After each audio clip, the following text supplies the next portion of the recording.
엘리야의 사역이 끝을 맺고 엘리야가 정말 인류 역사 가운데 없던 은총을 더딨습니다. 그건 뭐냐 하면 죽지 않고, 죽음을 경험하지 않고 하나님 나라로 승천하는 거예요.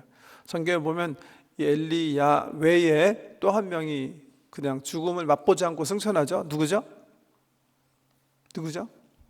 에녹입니다. 에녹. 성경에 기록된 말에 의하면 에녹도 하나님과 동행하다가 그냥 죽음을 맛보지 않고 하나님 나라로 승천했다고 되어 있고요. 또 엘리야 역시 이렇게 죽음을 맛보지 않고 하나님 나라로 이렇게 부활 승천하는 그런, 뭐 죽지 않았으니까 부활을 말하면 안 되겠네요. 이렇게 승천하는 그런 은총을 맛보게 됩니다. 이와 동시에 오늘 본문 말씀은 그 후계자인 엘리사가 어떻게 그 엘리야의 사역을 뒤이어서 후계자가 되는가 하는 과정을 아주 자세하게 그리는 것 같아요.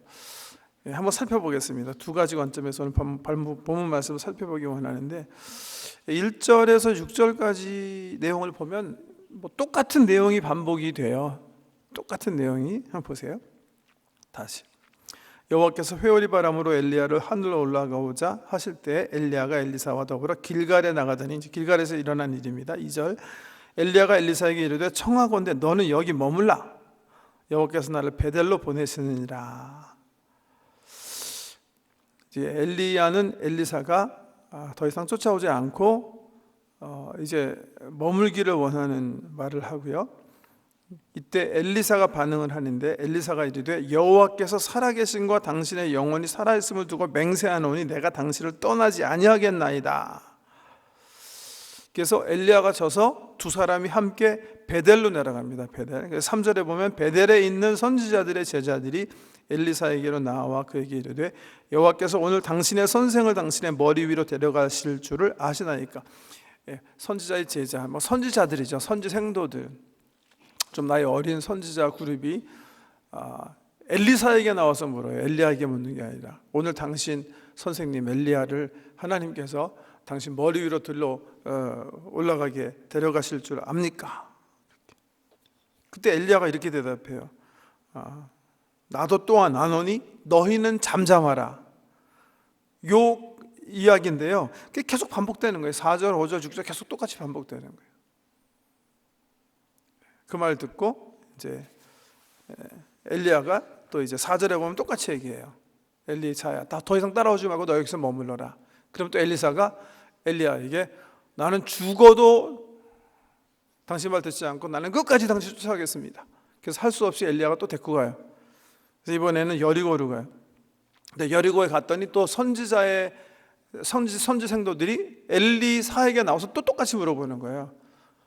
선생이요, 오늘 당신 선생이 하나님에 의해서 데려감을 당할 것을 당신이 아십니까? 그럼 엘리사가 나도 안다. 조용히 해라. 너희는 잠잠해라. 또 그 말 한 다음에 또 엘리야가 또 얘기하는 거예요. 너는 엘리사 더 이상 쫓아오지 말고 너 여기 있어. 그럼 또 엘리사가 또 얘기하는 거예요. 여리고에서 내가 선생님 생명과 내 생명을 두고 내가 맹세합니다. 난 절대 포기하지 않고 당신을 쫓아갈 겁니다. 이렇게 계속 3번 이렇게 반복되는 이야기가 6절까지 있어요. 왜 있었을까? 왜 이 기사가 쓰여졌을까요? 저는 정말 모르겠어요.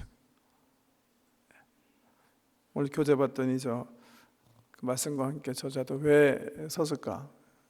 왜 그랬을까? 저는 잘 모르겠어요.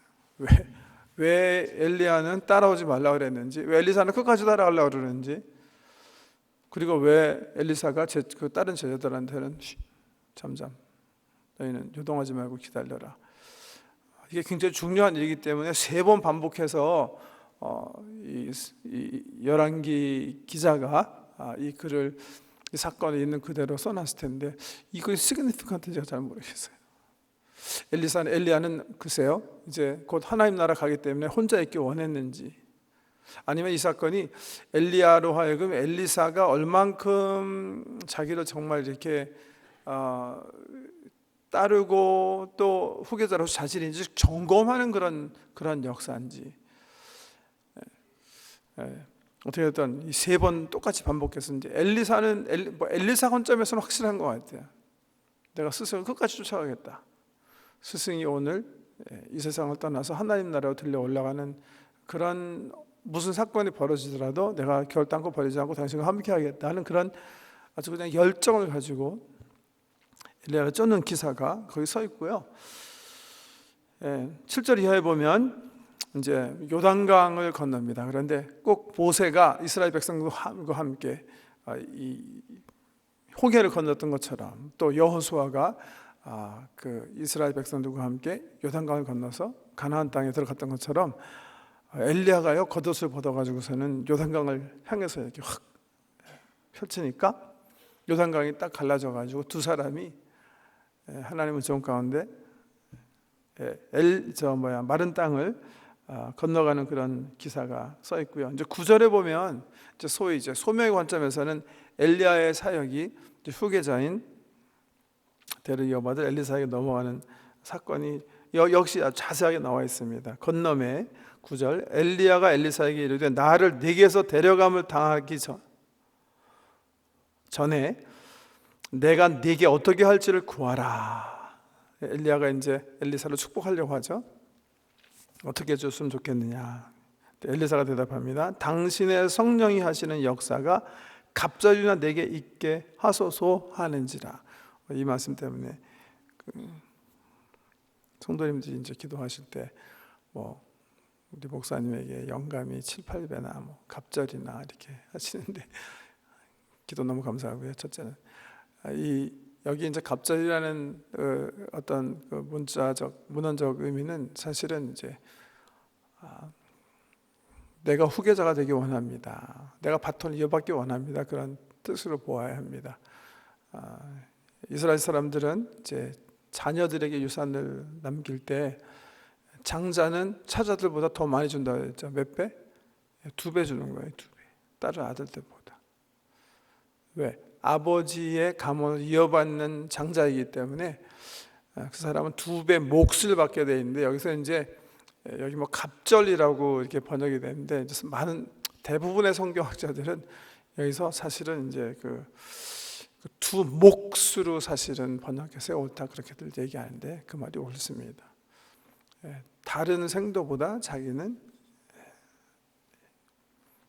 두 몫을 받아서 엘리야의 사역을 잇기 원합니다. 그겁니다. 이럴 때 엘리야가 뭐라고 대답해요? 10절에 보면 내가 어려운 일을 구하노다. 왜? 이게 중요한 거예요. 이 말씀에서. 왜 엘리사가 구하는 것이 어려운 일일까요? 엘리야의 일을 잇는 것은 누가 결정할 일이기 때문에 하나님께서 결정하신 일이에요. 엘리야는 엘리사가 충성되게 자기를 섬기고 또 다른 사람보다도 영향력이 있고 다른 생도보다 더 우수한 생도였으면 알고 있었을 거예요. 그리고 자기에게 끝까지 어떤 사랑을 표시하고 엘리야도 엘리사를 사랑했을 거예요. 그러나 엘리야라는 선지자의 사역을 이어서 이스라엘 백성을 선도해 나갈 사람은 누가 결정하시는 거예요? 하나님 결정하시는 거예요. 그래서 엘리야가 이렇게 얘기하는 거예요. 내가 어려운 일을 구하는도다. 그러나 나를 내게서 데려가시는 것을 내가 보면 그 일이 내게 이루어지려니와 그렇지 아니하면 이루어지지 아니하리라 하고, 그래서 하나님을 끌어들이죠. 하나님이 결정하시리다 그 말입니다. 그렇게 얘기하고 두 사람이 길을 가며 말하더니 불수레와 불말들이 두 사람을 갈라놓고 엘리야가 회오리 바람으로 하늘로 올라가더라. 이 엘리야는 주로 이렇게 불의 사람이죠, 그죠? 갈멜산에서도 기도를 통해서 하늘에서 불이 내려왔고 단 위에 놓여 있는 송아지, 파는 도랑에 물들 막 핥고 막 불이 막 임하는 역사가 있었는데 마지막 순간에도 보면 하나님께서 불병거, 불수레와 불말들을 보내. 그래갖고 엘리야와 엘리사를 갈라놓고 엘리야가 회오리 바람으로 하늘로 올라가게 됩니다. 12절 역사 보시면 12절 보시면 엘리사가 보고 소리 지르되 내 아버지여 내 아버지여 이스라엘의 병거와 그 마병이여 하더니 엘리사가 이제 엘리야에 대한 깊은 존경심을 가지고 쫓았다는 사실을 알 수가 있죠. 당신이 정말 필요한 사람인데 당신이 이스라엘을 지켰고 이스라엘을 보호한 그런 선지자여 하면서 이제 떠나는 길을 축복하고요. 다시 보이지 아니하는지라 이에 엘리사가 자기의 옷을 잡아 둘러찢고, 옷을 왜 찢어요? 이스라엘 사람들은 옷 찢을 때 왜 찢죠? 너무 슬프면 찢어요. 그러니까 선생님께서 떠난 데에 대한 슬픔을, 애도를 표현하는 그런 의미입니다. 옷 둘러찢고 13절 엘리야의 몸에서 떨어진 겉옷을 주워가지고 돌아와 요단 언덕에 서서 엘리야의 몸에서 떨어진 그의 겉옷을 가지고 물을 치며 이르되 엘리야의 하나님 여호와는 어디 계시나이까 하고 그도 물을 치매 물이 이리저리 갈라지고 엘리사가 건너니라. 여기서 이제 후계 구도가 이제 끝나는 거죠. 엘리야가 요단강을 건너갈 때 겉옷으로 요단강을 가리켰을 때 요단강이 갈라졌는데 엘리야가 떠나고 나서 엘리야가 그 겉옷을 주워가지고 똑같은 강물 향해서 겉옷을 휘두르니까 강물이 갈라지는 거예요. 그 모습을 15절 이후에 보면 이제 맞은편 여리고에 있는 선지자의 제자들이 그를 보며 말하기를 엘리야의 성령이 하시는 역사가 엘리사 위에 머물렀다 하고 가서 그에게로 나아가 땅에 엎드려 그에게 경배하고 그에게 이르되 하면서 이제 엘리사가 엘리야의 뒤를 이어서 그 선지자 사역을 이어받고 이스라엘의 주의 종의 가장 중요한 위치에서 주의 사역을 하게 되는 그런 과정을 그리는 겁니다. 16절 이하에는 다시 그 기사가 엘리야의 부활에 초점을 맞춰서 이런 설명을 하고 있어요. 선지 생도들이 엘리사에게 나와서 얘기하죠. 엘리야의 시체를 찾읍시다. 그 제안인데요. 있겠습니다. 그에게 이르되 당신의 종들에게 용감한 사람 50명이 있으니 청하건대 그들이 가서 당신의 주의를 찾게 하소서. 염려하건대 여호와의 성령이 그를 들고 가다가 어느 산에나 어느 골짜기에 던지셨을까 하나이다 하니라. 엘리야는 하늘나라로 승천하는 것을 봤기 때문에 그럴 필요 없다. 근데 사람들은 그렇게 믿지 않았어요. 결국 시체는 버려졌을 것이다. 그렇게 생각했던 거죠. 근데 너무나 이 사람 내가 강청을 하는 거죠. 17절에 보면 무리가 그로 부끄러워하도록 강청함에 보내라 한지라 그들이 50명을 보냈더니 사흘 동안을 찾되 발견하지 못하고 엘리사가 여리고에 머무는 중에 무리가 그들에게 돌아오니 엘리사가 그들에게 이르되 내가 가지 말라고 너에게 이르지 아니하였느냐 하였더라. 내용인데요. 두 가지 관점에서 좀 우리가 좀 생각해보고 또 기도의 제목도 얻도록 하겠습니다. 첫 번째는 한 엘리사라는 사람의 어떤 소명의 관점에서 하나님께서 어떤 사람을 쓰시고 또 어떤 사람을 세워서 일하게 하시는가, 또 교회는 그런 사람을 어떻게 세우고 분별하는가의 관점에서, 소명의 관점에서 한번 말씀을 정리해 보면 엘리사 속에서 볼 수 있는 어떤 세 가지 아주 중요한 그 요소가 있습니다. 소명의 관점에서 첫 번째는 엘리사가 가지고 있는 패션인 것 같아요. 엘리사는 엘리야가 이스라엘과 이스라엘의 그 진흥을 위해서 얼마나 중요한 역할을 하는지 알고 있었어요.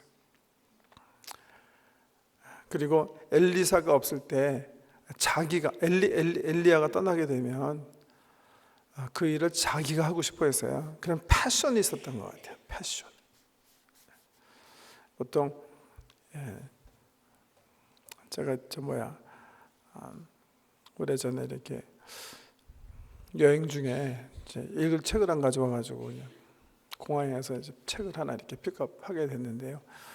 픽업한 책이 제가 그 사람 이름은 이제 잊어버렸는데 그 제너럴 일렉트릭을 세워서 이렇게 부흥시킨 사람이에요. 이 사람이 이제 제너럴 일렉트릭의 어떤 그 성공사를 이렇게 더듬으면서 자기의 어떤 운영 철학들을 쭉 이렇게 쓴 책인데 한 권 내내 그 사람이 얘기하는 메시지가 딱 하나였어요. 제가 볼 때.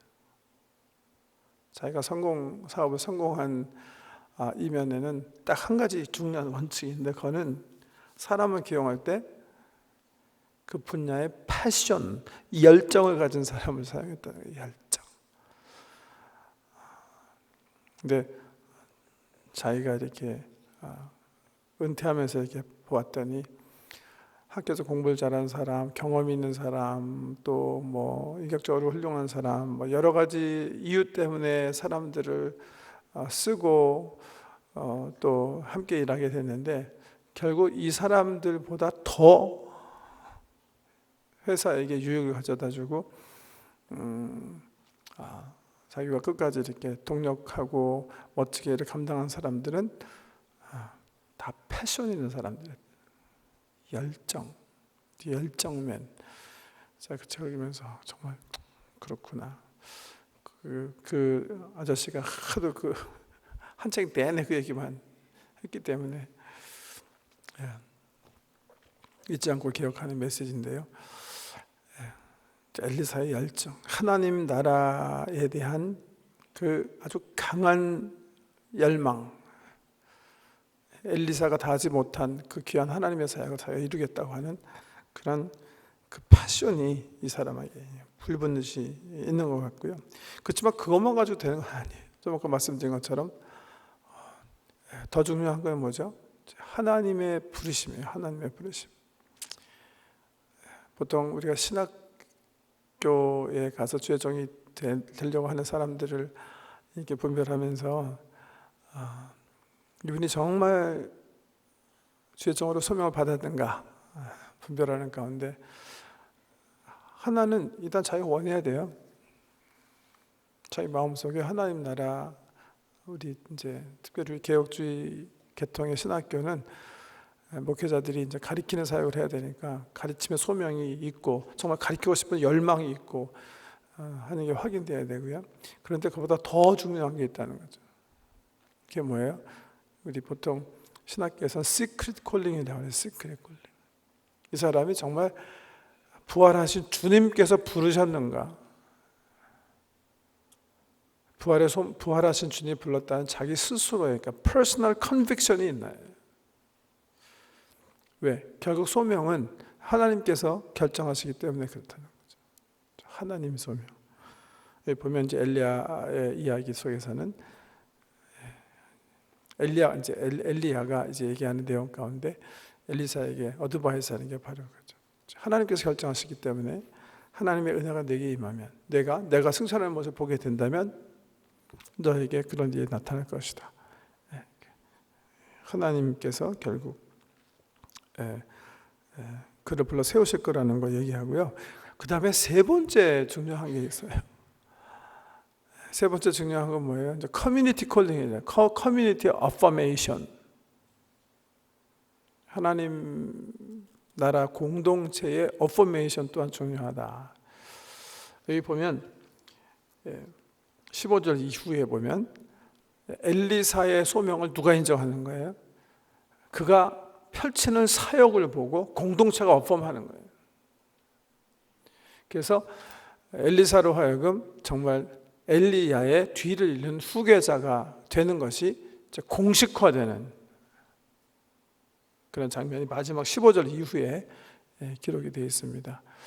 그 사역을 보고 그분들의 은사와 성령께서 그를 통해서 역사하는 그 사실을 보고 커뮤니티는 그 콜을 어펌해 주는 거예요. 어펌. 이 콜도 없으면 안 돼요. 신학대학교 입학 지원서에 가끔 보면 어떤 분들은 그냥 다짜고짜로 나는 하나님께서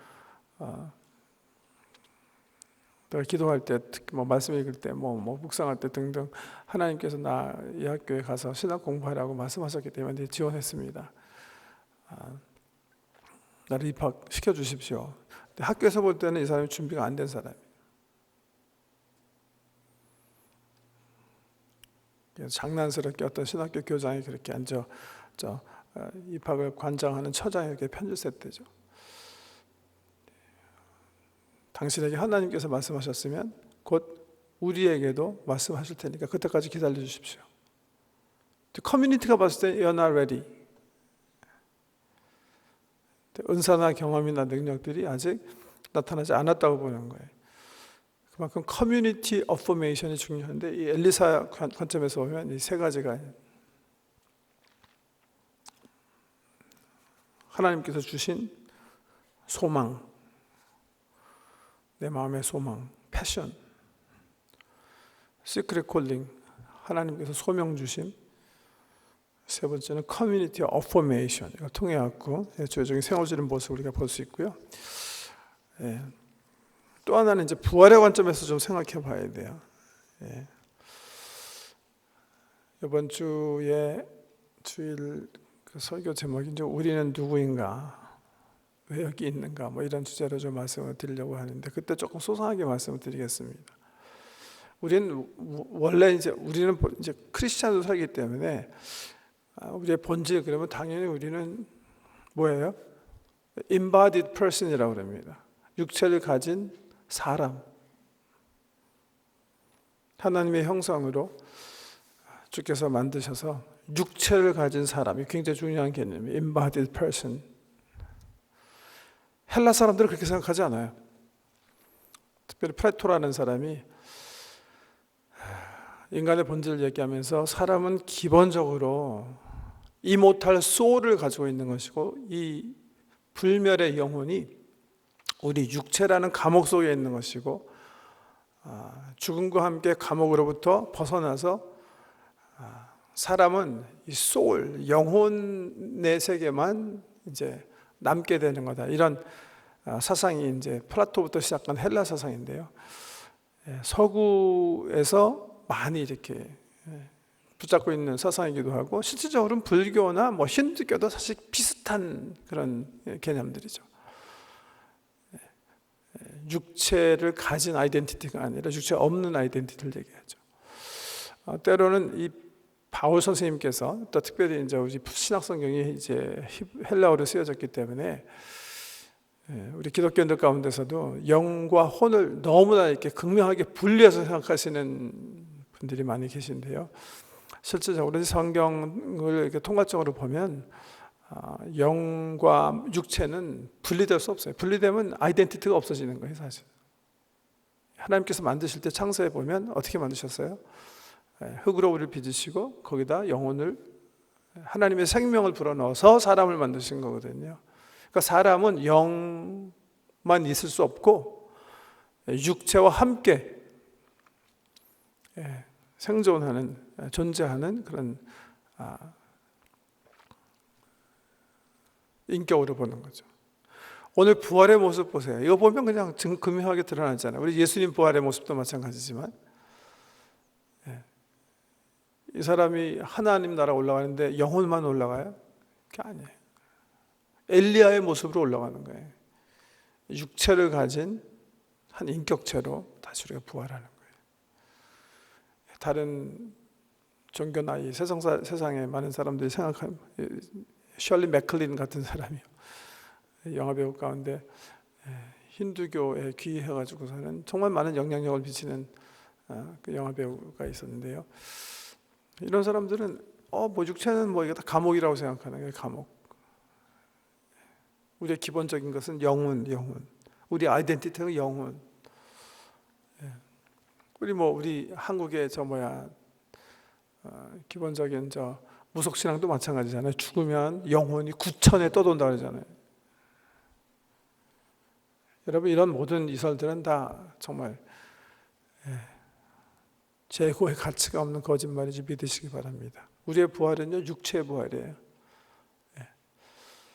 그래서 정확하게 얘기하면 우리 데살로니가 한번 볼까요? 우리가 어떻게 부활? 이 모습을 보셔야 돼요. 엘리야의 부활을 보셔야 돼요. 이게 부활이에요. 엘리야라는 사람이 이 땅에 살다가 옮긴 것처럼 우리 예수님께서 제자들이 이렇게 알아볼 수 있는 부활체로 부활하신 것처럼 우리는 그렇게 부활될 줄 믿으시기 바랍니다. 그게 우리 신구약에 가르쳐 주신 부활의 모습이기도 하고 이게 우리 존재에 대한 어떤 중요한 지식이기도 합니다. 데살로니가 4장 한번 보세요.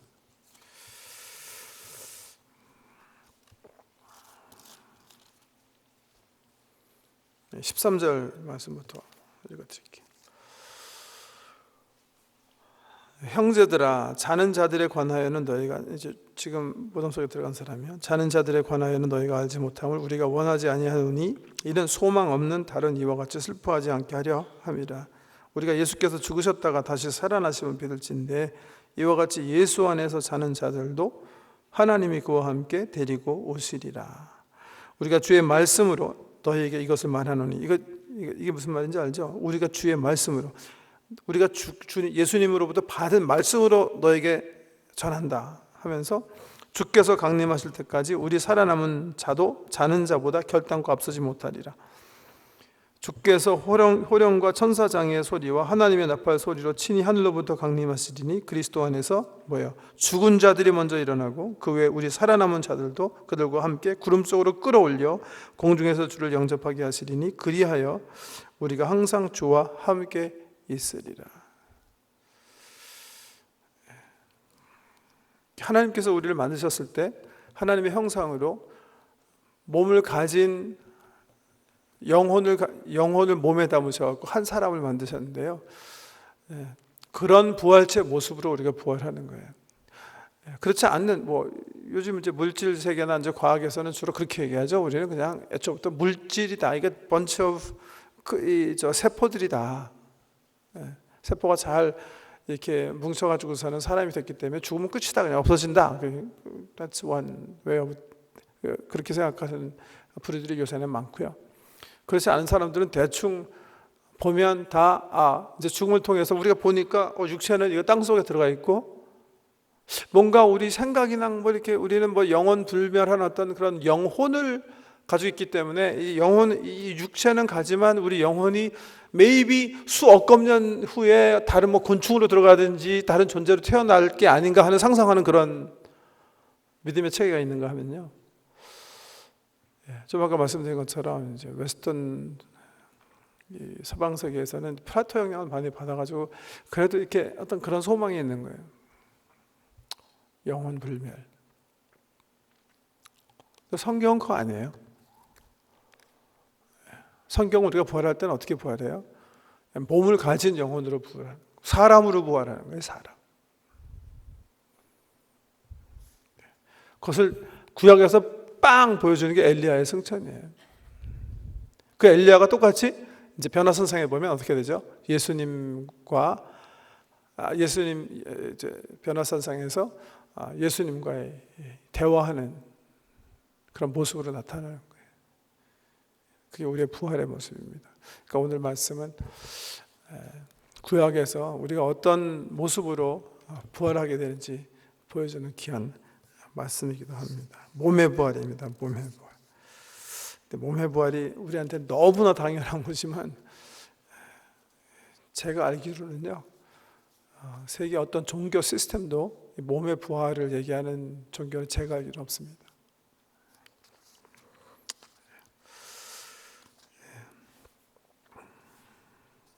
세 가지 기도 제목 가지고 좀 기도하고 마치겠습니다. 첫 번째는요, 엘리야 한번 생각해 보세요. 엘리야는 정말 잘 살았던 것 같아요. 왜? 엘리사가 너무 닮기 원했던 거예요. 그 후계자가 되기를 원했어요. 저는 우리 자녀들이 우리 보면서 그렇게 생각해야 된다고 생각하고요.